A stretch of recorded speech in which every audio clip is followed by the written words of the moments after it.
Caitlin from Panther News Network. We're here with Nomi Prins. We have a couple questions for her today. What is a couple things you would want for advice for college students, maybe at PNC or other students at other colleges? Oh, well, that's a really great question. Of course, you're graduating in a very, very, very difficult economic time. I know a lot of you guys have a ton of student loan debt, which you're going to be working on for many, many years, and it's a little bit uncertain right now. It's a lot uncertain right now in terms of jobs.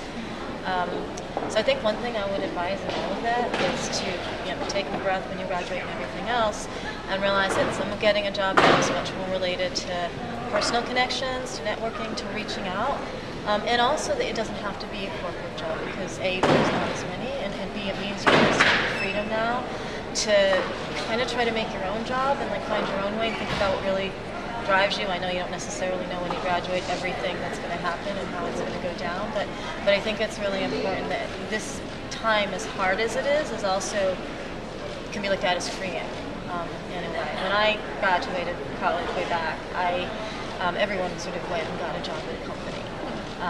And I was at Wall Street for a long time, and ultimately I hated it, and I quit. And it wasn't me, and it wasn't who I wanted to be, and I quit to become a journalist and to write, and that's not the kind of job that has the money and the sort of power and the image that Wall Street, well, now it's a bad image, but that it had back then. But that's okay.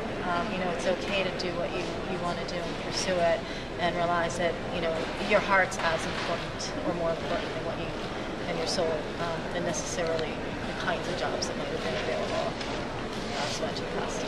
Okay, and also, what are 2 key points that you'd like the audience to leave today with? I think to realize that a lot of the problems that have occurred on our economy weren't necessarily the fault of Main Street, the fault of a lot of the working people, the middle class people, that there were certain mechanisms that really existed, that still exist in terms of how Wall Street operates, in terms of how Washington operates with respect to Wall Street, that really made the economy worse. And in order to sort of come out from that, we need to realize that, people need to know that, and we need to work from there. All right, thank you.